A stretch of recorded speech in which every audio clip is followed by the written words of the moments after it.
जी hello दोस्तों, मैं हूं कमर चीमा। और दोस्तों, जैसा कि आप देख रहे हैं, मेरे साथ मौजूद हैं प्रोफेसर डॉक्टर मुक्तदर खान साहब। प्रोफेसर साहब, सबसे पहले तो आपके वक्त का बहुत शुक्रिया sir. Thank you very much sir. आपके सुनने वालों को मेरा सलाम, नमस्ते। Thank you very much.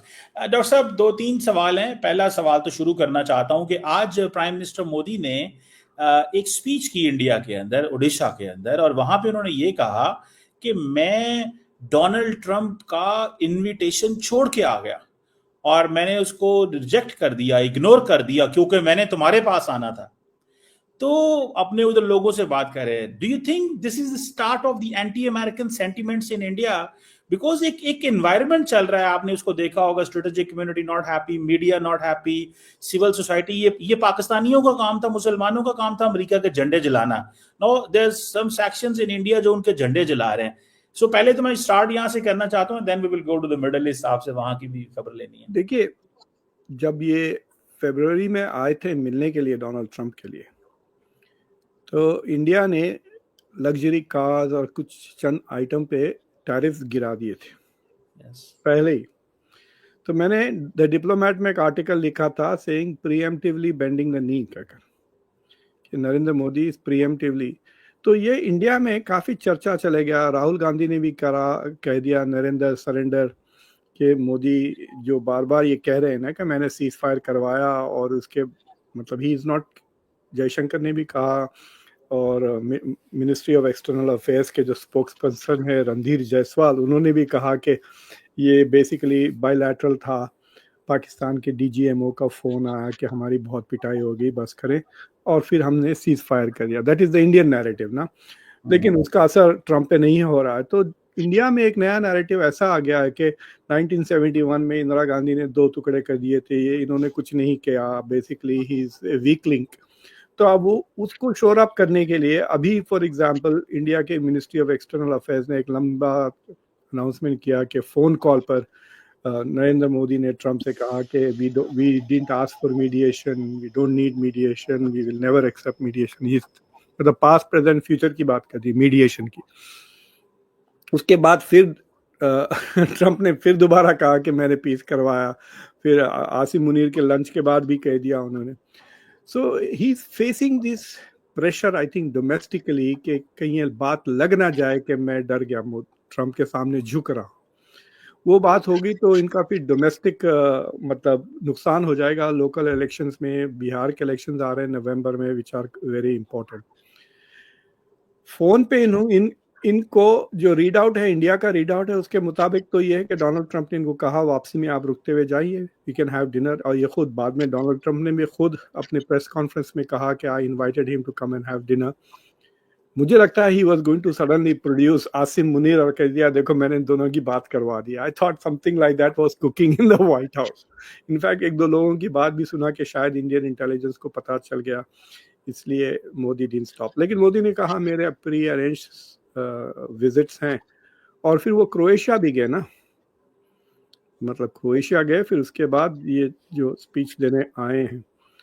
So he is assuming के फर्स्ट ऑफ ऑल, देखिए मोदी जब अमेरिका में होते हैं, इंडिया में होते हैं, उतना कवरेज उनको नहीं मिलता यूएस में। तो ये सारी चीज़ों का यूएस में कवरेज नहीं मिलेगा। सो he can say a lot of things for domestic consumption, जो there will be no reaction. अब यही बात कोई मतलब आप यहाँ पर रह के करें, कनाडा में करें, देन जहाँ पे वेस्टर्न मीडिया पिक करती है, then we will see what Trump will react.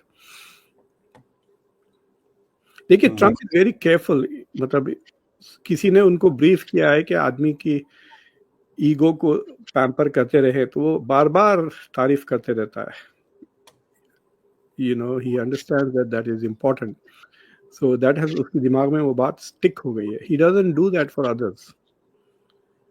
Like कभी आपने नेतन्याहू की आपने देखा कुछ तारीफ करते हुए एज ए पर्सन? नो। लेकिन नेतन्याहू को जो चाहे वो मांगा वो दे देता। बिल्कुल सही कह रहे हैं। अच्छा डॉक्टर साहब, कैसे देखते हैं आप ये इस वक्त मिडिल जो ईरान के फॉरेन मिनिस्टर इस वक्त जिनीवा में, आई थिंक, और वो मिल रहे हैं उन लोगों से। आपको क्या नजर आता है, ये क्या कर रहे हैं? ईरान कहता है हम अभी इनसे बात नहीं करना चाहते, बात भी कर रहा है और कह रहा है वो स्ट्राइक्स बंद करें। आज मैं हाल डोनाल्ड ट्रंप साहब भी थोड़ी देर पहले मीडिया से बात कर रहे थे, वो कह रहे थे कि मैंने भी दिमाग नहीं बनाया, मैं 2 हफ्ते लूंगा। ये 2 हफ्ते से क्या मुराद है, और ये जो टॉक्स हो रही हैं इसकी क्या सिग्निफिकेंस है? आप लोगों ने चांस मिस कर दिया। आप लोग नैरेटिव फैला देते कि आसिम मुनीर ने बात की और अब ट्रंप ने 2 हफ्ते डिले कर दिया। जैसा अर्नब गोस्वामी वगैरह नैरेटिव बनाते हैं इंडिया में बैठ के, वेदर इट इज फैक्ट और नॉट, आप लोग बना सकते थे। मुझे हंसी आ रही थी क्योंकि उसी के बाद, मीटिंग के बाद ही उसने कहा ना। लेकिन उससे पहले तो अफवाह ये थी कि वो G7 छोड़ के आए ताकि ही विल अटैक टुडे, मतलब एक्सपेक्टेशंस थे आज या कल के। इनफैक्ट अभी भी वॉशिंगटन में लोग कह रहे हैं कि ये फिर ईरानियंस को झूठ बताने के लिए कह रहे हैं। इट इज क्वाइट पॉसिबल कि 2 हफ्ते से पहले ही अमेरिका विल अटैक, ये नियोकॉन्स कह रहे हैं। लेकिन अमेरिका में एक बहुत बड़ा डिबेट चल रहा है बिटवीन नियोकॉन्स और मैगा। तो एक तरफ स्टीव बैनन है, तुलसी गैबर्ड है, और टक्कर कार्लसन है, जो बिल्कुल अमेरिका को इन्वॉल्व करना नहीं चाहते इराक की तरह इन दिस होल प्रोसेस। क्योंकि उनका सवाल ये है कि भाई आप रिजीम चेंज क्या कर रहे हो? सीरिया में जो किया आपने बेसिकली आईसिस के हवाले कर दिया क्या? How is this positive? ये सवाल है टक्कर कार्लसन का। जो टेड क्रूज के साथ डिबेट आप देखें, लंबा वाला 2 घंटे का है, but it's quite revealing about the inside thinking Republican party के अंदर क्या टेंशंस चल रहे हैं। तो जो मैगा का क्राउड है वो बिल्कुल इन्वॉल्व नहीं होना चाह रहा। 6-7 हज़ार के करीब अमेरिकन मारे गए, 2 अफगानिस्तान और इधर मिला के तकरीबन $5 ट्रिलियन का खर्चा हो गया, 20 साल लग गए। Like what did we gain from that? Nothing. So वो कह रहे हैं कि भाई हम क्यों और एक ऐसी जंग शुरू करें। इनफैक्ट टक्कर कार्लसन ने टेड क्रूज से पूछा ईरान की आबादी क्या है, टेड क्रूज को नहीं पता था। इसे 92 मिलियन है, मतलब इट इज 25-30, जैसा उस जमाने में जब इराक और अफगानिस्तान में अमेरिका गया था वो 20-20, 25-25 मिलियन के छोटे छोटे मुल्क थे। अब इस मुल्क को डिस्टेबलाइज कर दें तो सोचिए आप पूरे कितनी गंद मच सकती है पूरे रीजन में। वहां पर हिजबुल्लाह जैसे 10-15 ग्रुप्स निकल सकते हैं ईरान के अंदर से ही, you know. And so people are saying कि व्हाट्स द एंड गेम? अगर आप ऐसा कह रहे हो कि हम रिजीम चेंज करा देंगे, नहीं, आप कमज़ोर कर देंगे रिजीम को, जिसके वजह से कुछ भी निकल सकता है उसमें से। आपकी डिज़ायरेबल गवर्नमेंट्स कायम होंगे, इसमें कोई गारंटी नहीं है। उसका कोई जवाब नहीं दे सकते ये कौन सा वाले। बस वो इजराइल को सेव करें, बस ज़िंदगी का एक ही मकसद है उनका और अमेरिका का कि इजराइल को सेव करते रहे, नेतन्याहू को सपोर्ट करते रहे। But I think it is quite possible कि देयर इज ए चांस कि अगर, देखिए, ट्रम्प वांट्स अ डील। ये ईरानियंस, आई एम सरप्राइज कि Iranians are not able to manage him. Canadians ने इनको बेवकूफ बना के नाफ्ता 2.0 अपने फेवर में कर लिया था। All they need to do is, अभी तो खैर डायरेक्ट अब नेगोशिएशन शुरू हो गए ना। स्टीव विटकॉफ ने 3-4 बार डायरेक्टली बात की है अब्बास अराक्ची से, उनके फाइनेंस में, और फिर अब यूरोपियन से कल बात होने वाली है। यूरोपियंस की position is very similar to Trump, zero enrichment वो भी कह रहे हैं, but they don't want a war. लेकिन सबसे बदमाश बरतानिया है, वॉर ना करे लेकिन वो भेज रहा है, फौजें भी भेज रहा है, एयरफोर्स भी भेज रहा है, नेवी आ गई है, ब्रिटेन की नेवी इसराइल की मदद के लिए। So he is defending Israel but he is also pretending to be कि हम ऑफेंस नहीं करेंगे, he wants peace. So Iran, मैं उनकी लॉजिक अभी तक समझा नहीं। अगर उनको बम नहीं बनाना है तो फिर एनरिचमेंट के लिए क्यों लड़ रहे हैं? ये आपने पहले भी बात की थी, सही कह रहे हैं। आई हैव नॉट, अभी तक मेरे समझ में नहीं आया, और मैंने जितने भी उनके प्रॉक्सीज को सुना है उससे लॉजिक समझ में नहीं आ रही कि क्या ज़रूरत है। और अगर आप अभी पीस कर लेते हैं अमेरिका के साथ, एनरिचमेंट रोक दें, यूनिवर्सिटीज़ में करें रिसर्च, हो सकता है 10-15 साल के बाद आपकी क्रेडिबिलिटी बढ़ जाए, हालात बदल जाए और ईरान में फिर वो अमेरिका अलाउ कर दे। वैसे भी अमेरिका की जो इन्फ्लुएंस है दुनिया पे, जो कब्जा है, वो कम होते जा रहा है। तो you will be able to perhaps have more freedom in another 10-15 years. तो ये सारी चीज़ें समझ में नहीं आ रही उनकी डिप्लोमेसी कैसी चल रही है, बिकॉज यकीनन थोड़ा बहुत तो डैमेज हुआ है ना उनकी न्यूक्लियर फैसिलिटीज़ को। तो और फिर उसको रीबिल्ड करना इज नॉट दैट इजी। देखिए, इतने 25-30 साल से अब यहाँ पहुंचे हैं ये। तो अगर ये 5-10 साल पीछे ढकेल दिया इजराइल तो क्या मतलब इनको मिला क्या, खाया ना पिया ग्लास फोड़ा वाली बात हो गई ना। So I am not able to understand their logic कि इतना देर ड्रैग करने की क्या जरूरत है, क्या बार बार मिलने से क्या पोजीशंस चेंज हो गए। डोनाल्ड ट्रंप ने बार बार एटलीस्ट 100 बार तो कह दिया था कि I do not want to see Iran with nuclear weapons, तो आपने उसको उनको कन्विंस भी नहीं कर सका। लाइक इतनी जो डिप्लोमेटिक मीटिंग्स हुए, 5 मीटिंग्स हुए हैं विटकॉफ के साथ, इन्होंने क्या कन्विंस किया उनको, like what have they convinced America. उल्टा इरिटेट कर दिया ट्रंप को। इरिटेटेड है कि कुछ प्रोग्रेस ही नहीं हो रही, जनरली इरिटेट कि ट्रंप भी वही कर रहा है, पुतिन भी वही कर रहा है और ये भी वही कर रहे हैं, ड्रैग कर रहे हैं, मतलब is no progress and he thinks he is offering a good deal. भाई सैंक्शंस लिफ्ट कर रहा है, और क्या चाहिए आपको।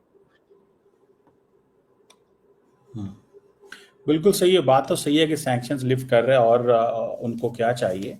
लेकिन असल सवाल तो ये भी है कि ये जो आईईए के चीफ ने कल स्टेटमेंट दी है और ईरानियंस कह रहे हैं this is too late, what do you make of that doctor साहब? कि एक तरफ वो कह रहे हैं कि हमें तो हमारे पास कोई सबूत नहीं है कि they are going to that direction, लेकिन अब ईरानियंस कहते हैं यू आर टू लेट, हाँ अब हमें क्या कर रहे हैं, हमारा तो नुकसान हो गया। इस पे what do you make of that? तो पहले तो क्या हुआ, जिस दिन इजराइल ने हमला किया उससे चंद घंटे पहले आईएई ने जो बयान दिया था कि ईरान इज इन ब्रीच, ठीक है। मिसाल ऐसे लीजिए, लेट्स से कि आप बंदूक बना रहे हैं और मैं मना कर रहा हूं कि आप बंदूक ना बनाएं, और मैंने किसी को इंस्पेक्टर बना दिया आपके पास, हम ये अग्री हो गए कि इंस्पेक्टर आएगा, हर हफ्ता आएगा, आपकी फैक्ट्री चेक करेगा, yes. और आप उसको खाना पिलाएंगे और चाय भी देंगे, ठीक है। वो आया, आपने उसको चाय नहीं दिया और मैंने कह दिया कि he is in breach of the agreement ना। द अग्रीमेंट वाज कि आप उसको इंस्पेक्ट करने देंगे फैक्ट्री और फिर चाय भी पिलाएंगे, आपने चाय नहीं पिलाया, यू आर इन ब्रीच। तो वैसा ब्रीच हुआ है, वैसा मैं ट्रिवियल कर रहा हूँ, दे have not fulfil one of their obligations but that didn't mean they were making the bomb, समझ रहे ना। उन्होंने कहा कि ये मत करो, वो मत करो, कैमरास ऑन रखो, ऐसी कोई चीज उन्होंने वायलेट कर दी। वो पूरी रिपोर्ट मैंने पढ़ी नहीं, because when I read it I didn't think it was important in terms of breach, because they were not testing. देखिए जो ऑफिशियल आंसर है यूएस और वेस्टर्न इंटेलिजेंस का कि 2003 से ही बंद है ये प्रोग्राम, समझे ना आप। तो 2003 से अगर इनका न्यूक्लियर प्रोग्राम बंद है, जो तुलसी गैबर्ट ने जो कहा यूएस के सेनेट में 25 मार्च को कि 2003 से they have not renewed, but they are doing something which is very unusual for a non nuclear power, कि इतना जमा क्यों कर रहे हैं आप। इट्स लाइक सेइंग कि आपको बम नहीं बनाना तो फिर बारूद क्यों जमा कर रहे हैं आप, ये सवाल है ना। That is the simple question. So उस पे नर्वस है इजराइल, क्योंकि वो समझता है कि they might be able to move very quickly from 60% purity जो है अभी 408 किलो की, they might be able to go to the bomb very quickly. लेकिन ये कोई आर्ग्यूमेंट समझ में नहीं आता। लेट्स से कि ईरान 2 बम बना भी लिया तो क्या वो फेंक देगा इजराइल के ऊपर? Like I don't understand the logic. पहले वहां पे सब फलस्तीनी भी मर जाएंगे। इट इज नॉट ऐसी के कोई वो पूरा रीजन अनलिवेबल हो जाएगा, फिर जेरूसलम आप मैं नेक्स्ट 2-3 जनरेशन तक कोई जा नहीं सकेंगे। So that is so the logic doesn't make sense के। तो Iranians in that sense are right के इट्स ए यूजलेस वेपन, उससे अच्छा फोकस करें ऑन हाइपरसोनिक मिसाइल, वो ज्यादा इफेक्टिव है, उस पर 2 टन का बम लगाएं फिर देखें नतीजा। You know, that is far more effective than having a nuclear weapon. लेकिन nuclear weapon is a deterrence. अगर न्यूक्लियर वेपन होता तो फिर इन्वेजन तो कोई नहीं करता ना। प्लस ऑपरेशन सिंदूर के बाद इंडिया ने जो पोजीशन ली है, इंडिया कह रहा है कि भाई हम न्यूक्लियर ब्लैकमेल नहीं सहेंगे, यानी आपका डिटरेंस नहीं काम करेगा। I don't know, that has to be tested. लेकिन operation Sindoor was the first time, मतलब कारगिल में भी हुआ, their 2 nuclear powers fought each other, but ये तो खुली जंग हुई ना।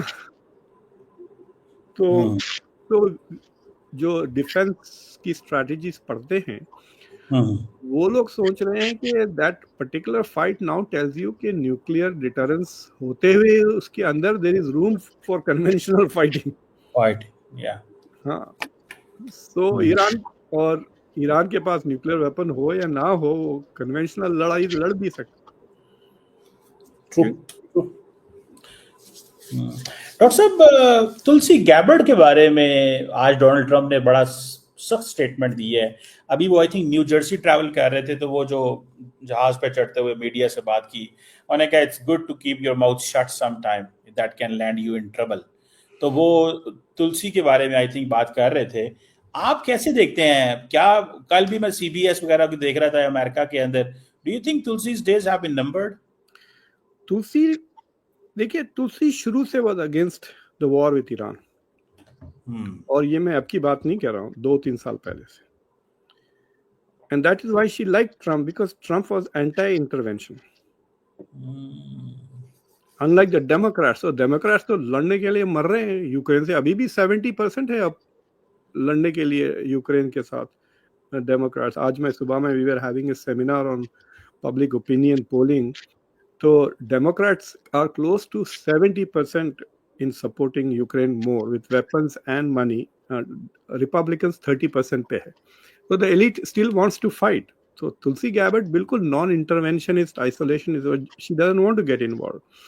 ना सीरिया में वो चाह रही थी, regime changes के वो खिलाफ हैं। तो उसने 2 चीजें की हैं जिसके वजह से ट्रम्प इज अपसेट। एक तो वो जो स्टेटमेंट उन्होंने मार्च में दिया, At that time, it was completely consistent with the US intelligence. ये consensus है भाई अमेरिका में। JCPO के वक्त भी CIA ने लीक कर दिया था कि ये हथियार नहीं बना रहे, राइट? बाइडन तो वो तो चमचा था नेतन्याहू का, इसलिए वो JCPO में वापस जा नहीं सका। ओबामा की हिम्मत थी जो हो गई वो, और उसने बाइडन को परे कर दिया था बिफोर ही डिड दैट। तो तुलसी गैबर्ड ने जो स्टेटमेंट दिया, इट वाज एक्यूरेट कि हमारी ये समझ है हमारी इंटरनेशनल कम्युनिटी की। और देखिए, ये जो इंटेलिजेंस CIA वगैरह जो कलेक्ट करता है, उसमें मोसाद का इनपुट होता है। It is not without Mossad input, right? Netanyahu को छोड़ दें, आई गारंटी यू मोसाद के चीफ को लेकर आए, वो भी यही कहेगा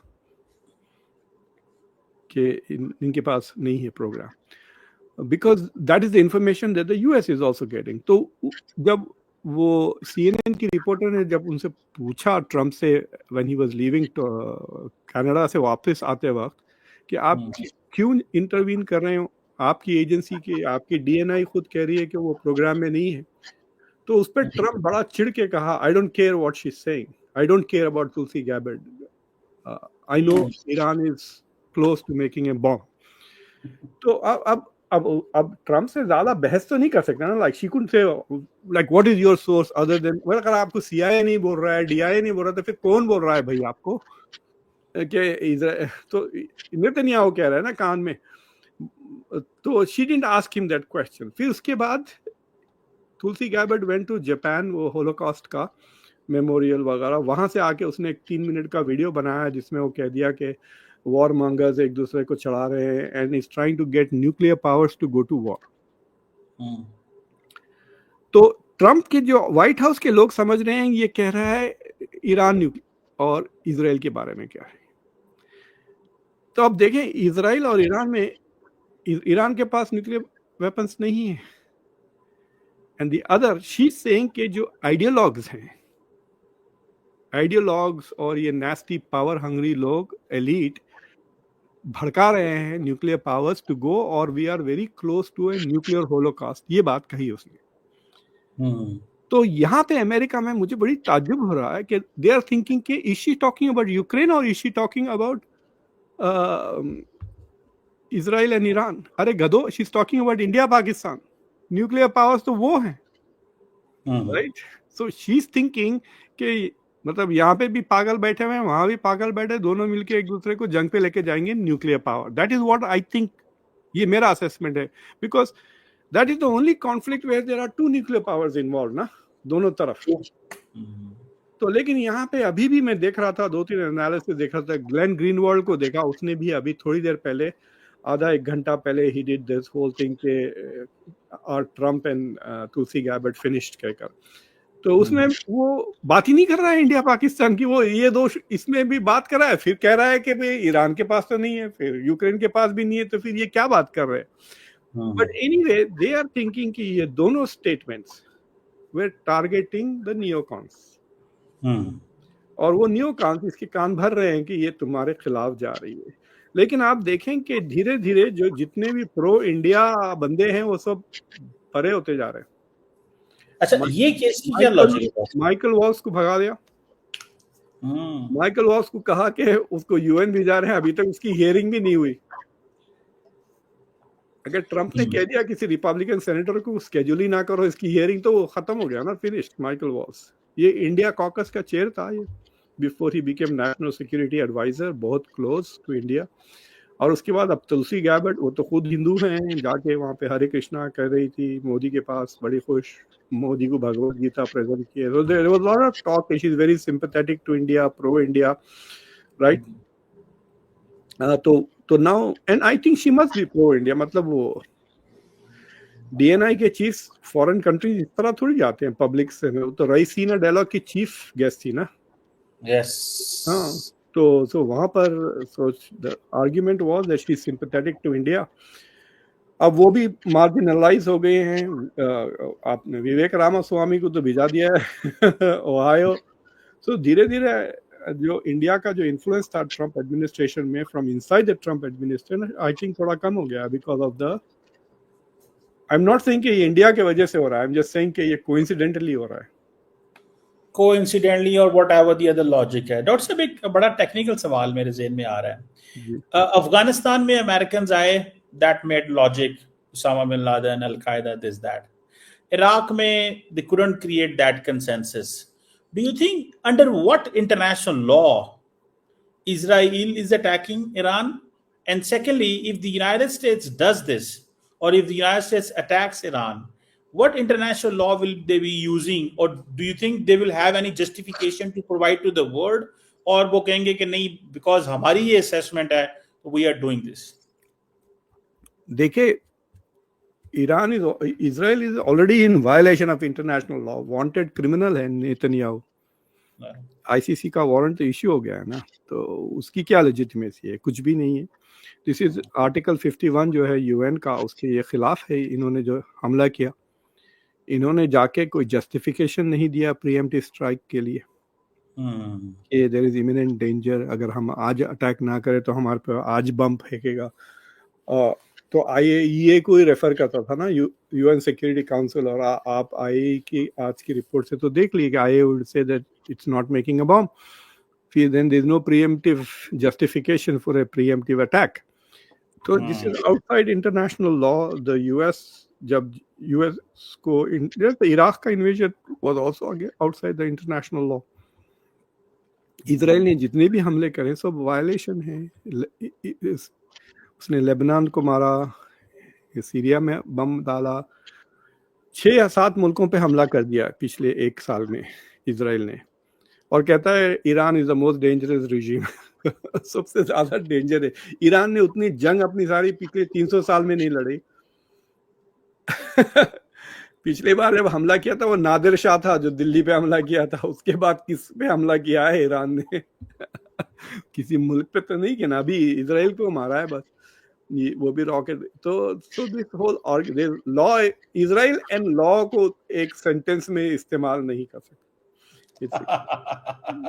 इजराइल और लॉ को एक सेंटेंस में इस्तेमाल नहीं कर सकते। ये और बात है कि देखिए, आप मुसलसल पिस ऑफ किए जा रहे हो अमेरिका को 1979 से।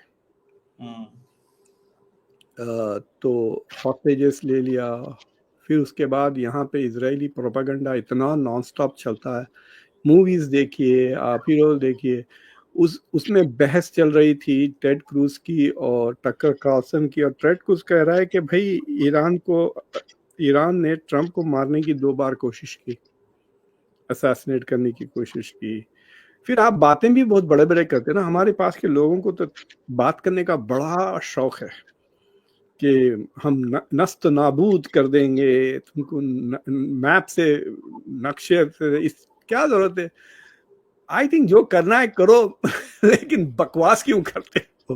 Because it sounds dangerous, because दूसरे लोग आपकी बकवास का इस्तेमाल आपके खिलाफ करते हैं. So that is the point that I think that ये इन्होंने सीखा नहीं.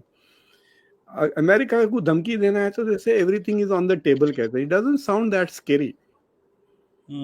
इनको कहना है तो we will wipe you from out from the map, ये वो कहते हैं. अरे मैप पे बड़ा होते जा रहा है वो दिन ब दिन, यहाँ पे उसको क्या वाइप आउट कर रहे हो? एवरी डे लिटरली वो एक ना एक इंच से बढ़ रहा है, एक ना एक नया अपार्टमेंट बना रहा है वेस्ट बैंक में. गाजा पे 30% से ज्यादा वो डायरेक्ट कंट्रोल पे है. अभी पूरा 75% वो लेना चाह रहा है गाजा में. आप क्या कर दिया? कुछ नहीं कर लिया. मैं just to let you know doctor साहब, एज वी आर स्पीकिंग, मैं मीडिया देख रहा हूँ पाकिस्तान का. The government of Pakistan has nominated और asked for that president Trump जो है उसको 2026 नोबेल पीस प्राइज के लिए नामजद करने का फैसला किया है. So this is the government of Pakistan formally is doing this.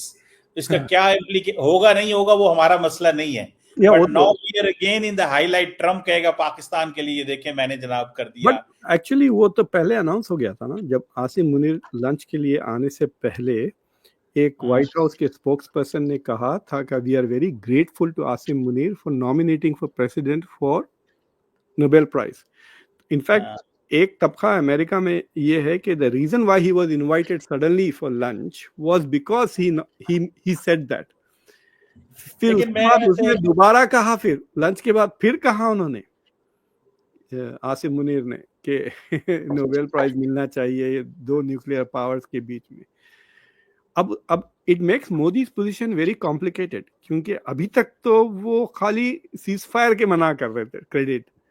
अब ये होगा कि ट्रम्प को अगर नोबेल प्राइज नहीं मिलता है then it will be because कि मोदी इज सेइंग कि ट्रम्प का कोई रोल नहीं था, हालांकि पाकिस्तान कह रहा है कि सीज फायर उनके वजह से हुआ, right? So Trump is Modi has now become a barrier to Trump's Nobel Prize. ऐसे ही बिल्कुल डॉक्टर साहब आपने सही कहा है. और आपको इंडिया में बड़ा गुस्सा है नोबेल प्राइजेस की वजह से. गांधी को भी नहीं दिया था इन्होंने. हाँ बिल्कुल सही. बेकार लोगों, एल गोर को दिया लेकिन महात्मा गांधी को नहीं दिया नोबेल प्राइज. अभी भी they should give it posthumously, but नहीं दिया. बिल्कुल सही कह रहे हैं. देखते हैं डॉक्टर साहब, आखिरी quick question, do you think कि ये ईरान जो है is it hitting Israel sufficient कि उससे थोड़ा सा अब ये सिचुएशन डेवलप हो रही है कि हमें बात का दरवाजा भी साथ साथ खोलना चाहिए? कोई ऐसा आपको लगता है कि हिट कर रहा है ईरान इजराइल में? पैनिक है? पैनिक तो नहीं है. देखिए कैजुअलिटीज तो अभी तक सिर्फ 24 फेटालिटीज हुए हैं और कुछ 600 के करीब इंजर्ड हुए हैं. फेटालिटीज इतने लो इसलिए है कि उनके पास बंकर्स वगैरह काफ़ी अच्छे हैं, लोग उसमें जाके रह रहे हैं. लेकिन अगर उनको बंकर्स में रहने पे मजबूर हो गए, मतलब गाजा में जैसा लोग मर रहे थे ना, तो उनकी बिल्डिंगें अच्छी हैं और फिर वो छुपे हुए हैं, बड़े बड़े बम फट रहे थे. They had no safety place to go to ना. हमास ने टनल्स बनाए थे लेकिन पब्लिक के लिए नहीं बनाए थे ना. तो यहाँ पे पब्लिक के लिए बहुत सारे बंकर्स बने हुए हैं जिसकी वजह से they are safe, but they are getting a taste of what Gaza has experience. आपने बास तस्वीरें देखी हुई हैं, बाज़ मोहल्ले में बिल्डिंगें तबाह हो गई. So they are able to realize कि जो आयरन डोम है उनको पूरी तरह से प्रोटेक्ट नहीं कर रहा. आयरन डोम मिसाइलें आ रही हैं, एंड आई एम श्योर कि they have enough smart engineers to understand कि कौन से जा रहे हैं कौन से नहीं जा रहे हैं. तो they are going to invest in building those kind of missiles. और मैं पढ़ रहा था थोड़ा बहुत about the iron dome. Iron dome की रेंज भी 60-70 मील ही है. यानी it was designed only to protect Israel from West Bank और गाजा और आजू बाजू सीरिया पीरिया से, हिजबुल्लाह वगैरह. सो विच मीन्स के जैसा मिसाइल लॉन्च होती है ये रेडार उसको डिटेक्ट करके it prepares to block it ना. लेकिन अगर कोई चीज 700 मील से दूर से आ रही है तो I don't know whether this, वहाँ पे शायद वो डेविड स्लिंग एरो वगैरह काम आते हैं. फिर थर्ड यूएस का यूज कर रहा है, जिसमें यूएस फौजी भी हैं वहाँ पे, सुना में, जो उसको प्रोटेक्ट कर रहे हैं.